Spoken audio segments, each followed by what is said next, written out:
അഷ്റഫുൽ ഖൽഖായ മുത്ത് മുസ്തഫ സല്ലല്ലാഹു അലൈഹി വസല്ലമ തങ്ങൾ റമളാനിന്റെ അവസാന സമയങ്ങളിലെത്തിയാൽ സുബ്ഹാനല്ലാഹ്, റമളാനിന്റെ അവസാന ദിവസങ്ങളെത്തിയാൽ, അവസാനത്തെ പത്തെത്തിയാൽ ഹബീബായ തങ്ങള് തന്റെ മുണ്ടേ ഒന്ന് മുറുക്കി ഒടുക്കുമായിരുന്നുവത്രേ. ഹബീബായ തങ്ങളെ അവസാനത്തെ പത്തിന് വേണ്ടി പ്രത്യേകമായി ഒരുങ്ങുമായിരുന്നുവത്രേ. അവസാനത്തെ പത്ത് അതേ പർച്ചേസിന്റെ പത്തല്ല, അവസാനത്തെ പത്ത് ഷോപ്പിങ്ങിന്റെ പത്തല്ല, അവസാനത്തെ പത്ത് അതേ ഇബാദത്തിന്റെ പത്താണ് കേട്ടോ.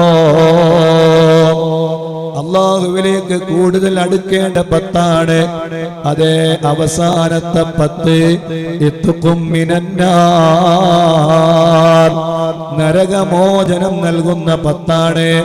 അതുകൊണ്ട് ആ പവിത്രമായ ദിവസങ്ങളിൽ അല്ലാഹുവിനോട് കരഞ്ഞു കലങ്ങിയ കണ്ണുകളുമായി നിരവധി തവണ റബ്ബിനോട് ചോദിക്കണം, യാ അല്ലാഹ് നരകത്തിൽ നിന്ന് മോചിപ്പിക്കണേ അല്ലാഹ്, നരകത്തിൽ നിന്ന് മോചിപ്പിക്കണേ അല്ലാഹ്. അവസാനത്തെ പത്ത് അതിനുള്ളതാണ്. അല്ലാഹുവിനോട് പാപമോചനത്തെ തേടാനുള്ള പത്താണ്.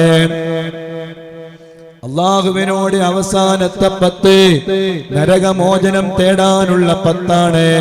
അവസാനത്തെ പത്ത് സ്വർഗം ചോദിക്കാനുള്ള പത്താണ്.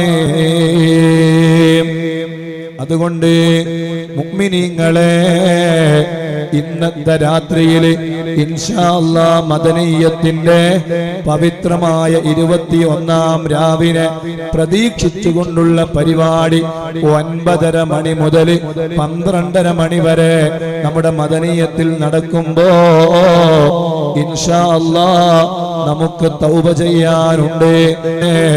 അല്ലാഹു നമ്മളെ സ്വീകരിക്കട്ടെ. അവസാനത്തെ പത്തെത്തിയാൽ ആരംഭപ്പൂവായ തങ്ങളെ തന്റെ കുടുംബത്തെ വിളിച്ച് എഴുന്നേൽപ്പിക്കുമായിരുന്നുവത്രേ. ഓ ഹബീബായ തങ്ങള് അവിടുത്തെ ഭാര്യമാരെ ചെന്ന് വിളിക്കുകയാണ്, മക്കളെ ചെന്ന് വിളിക്കുകയാണ്. മക്കളെ ഫാത്തിമ മറ്റു ഭാര്യമാരുടെ അടുക്കലേക്ക് ചെല്ലുകയാണ്. റമളാനിന്റെ അവസാന പത്താണ്. ഈ പത്തിൽ കൂടുതൽ ഉറങ്ങേണ്ട പത്തല്ല, അല്ലാഹുവാകുന്ന യജമാനനായ റബ്ബിലേക്ക് കൂടുതൽ അടുക്കേണ്ട പത്താണ് എന്ന് പറഞ്ഞ് സ്വന്തം കുടുംബത്തെ ഹബീബായ തങ്ങളെ വിളിച്ച് ഉണർത്തുമായിരുന്നുവത്രേ. ആരംഭപ്പൂവായ മുത്ത് മുസ്തഫ സല്ലല്ലാഹു അലൈഹി വസല്ലം അങ്ങനെ ചെയ്തിട്ടുണ്ടെങ്കിൽ, ഓ മദനിയ കുടുംബങ്ങളെ, നമുക്കും ഈ രാത്രിയിൽ അങ്ങനെയൊന്ന് ഒരുങ്ങിയാലോ? മഹാന്മാര് ചെയ്തതുപോലെ രാത്രി മുഴുവനും ഉറക്കൊഴിയാൻ നമുക്ക് കഴിയില്ലെങ്കിലും അല്ലാഹുവിന് വേണ്ടി ഒരു തസ്ബീഹ് നിസ്കാരമെങ്കിലും ഇന്നത്തെ രാത്രിയിൽ ഒന്ന് നിസ്കരിച്ചു കിട്ടിയാൽ ഇൻഷാ അല്ലാഹ് തറാവീഹ് നിസ്കാരം ഏതായാലും നിങ്ങൾ നിസ്കരിക്കുകയാണ്. അതിന്റെ കൂടെ ഒരു തസ്ബീഹ് നിസ്കാരം നിസ്കരിച്ചു കിട്ടിയാൽ വലിയ ഇബാദത്തല്ലേ. സയ്യിദുനാ അബ്ബാസ് റളിയല്ലാഹു അൻഹുവിനോട്, ഇബ്നു അബ്ബാസ് റളിയല്ലാഹു അൻഹുവിനോട് അല്ലാഹുവിന്റെ റസൂൽ ചോദിച്ചു അത്രേ, ഈ ദുനിയാവും അതേ ഈ പ്രപഞ്ചവും അതിലുള്ള എല്ലാ സർവ വസ്തുക്കളെക്കാളും ഖൈറായ ഒരു അമല് നിങ്ങൾക്ക് ഞാൻ പഠിപ്പിച്ചു തരട്ടെയോ സ്വഹാബാ? അല്ലാഹുവിന്റെ റസൂല് പറഞ്ഞു, സ്വഹാബത്ത് പറഞ്ഞു, നബിയേ പഠിപ്പിച്ചു തന്നാലും നബിയേ. അള്ളാന്റെ റസൂല് പറഞ്ഞു, അത് ആ അമല് നിങ്ങൾ കഴിയുമെങ്കിൽ എല്ലാ ദിവസവും ചെയ്യണേ. അതിന് നിങ്ങൾക്ക് കഴിയുന്നില്ലെങ്കിൽ നിങ്ങൾ ആഴ്ചയിൽ ഒരിക്കൽ നിർവഹിക്കണേ. അതിനും നിങ്ങൾക്ക് സാധിക്കുന്നില്ലെങ്കിൽ നിങ്ങൾ മാസത്തിൽ ഒരിക്കൽ നിർവഹിക്കണേ. അതിനും നിങ്ങൾക്ക് സാധിക്കുന്നില്ലെങ്കിൽ നിങ്ങൾ വർഷത്തിൽ ഒരിക്കലെങ്കിലും നിങ്ങൾ അതേ ആ നിസ്കാരം നിർവഹിക്കണേ. അതിനും നിങ്ങൾക്ക് സാധിക്കുന്നില്ലെങ്കിൽ ജീവിതത്തിൽ ഒരിക്കലെങ്കിലും ആ അമല് നിങ്ങൾ ചെയ്യണേ. വലിയ പുണ്യമായ അമലാണ് തസ്ബീഹ് നിസ്കാരങ്ങള്. അല്ലാഹ് അത് ചൊല്ലത് നിസ്കരിച്ചു തീരുമ്പോ എത്ര വലിയ പ്രതിഫലമാണ്.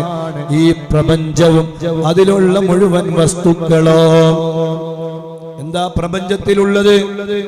ഭൂമി, ചന്ദ്രൻ, സൂര്യൻ, ശുക്രൻ, അല്ലെ?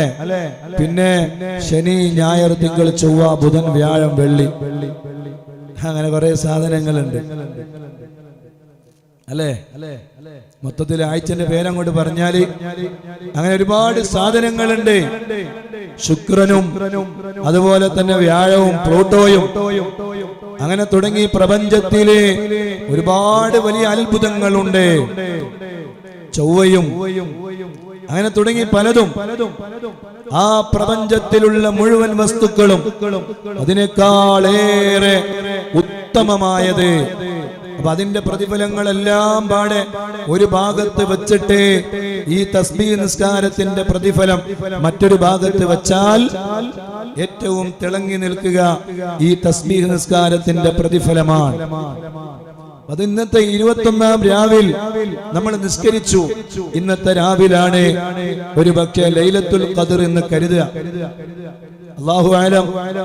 അത് 21-ാം രാവിലാവാം, 23-ാം രാവിലാവാം, 25-ാം രാവിലാവാം, 27-ാം രാവിലാവാം, 29-ാം രാവിലാവാം. ഇനി അതല്ലെങ്കിൽ റമദാനിന്റെ 30 ദിവസങ്ങളിൽ ഏതെങ്കിലും ഒരു ദിവസത്തിലും ആവാം.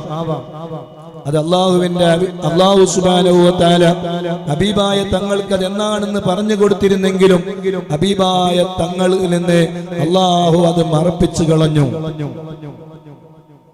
അത് എന്നാണ് എന്നും ആരംഭപ്പൂവായ തങ്ങള് വ്യക്തമാക്കിയില്ല. ഒറ്റയിട്ട രാത്രികളിൽ കൂടുതൽ അതിനെ പ്രതീക്ഷിക്കണമെന്ന് അവിടുന്ന് നമ്മളോട് പഠിപ്പിച്ചു. ഇൻഷാ അല്ലാഹ് ആ ഒറ്റയിട്ട രാവുകളിൽ വളരെ പവിത്രമായ 21-ാം രാവാണ്, തിങ്കളാഴ്ച രാവാണ്. നമുക്ക് സ്വലാത്തുൽ ഫാത്തിഹ ചൊല്ലാനുണ്ട്. എല്ലാ പ്രശ്നങ്ങൾക്കും പരിഹാരം നമുക്കുണ്ടാക്കണം. നിങ്ങൾ എല്ലാവരും പങ്കെടുക്കുകയും പരമാവധി ആളുകളിലേക്ക് അതിന്റെ സന്ദേശങ്ങൾ കൈമാറുകയും അവരോടെല്ലാം പരിപാടിയിൽ പങ്കെടുക്കാൻ വേണ്ടി പറയുകയും ചെയ്യണം. ഇൻഷാ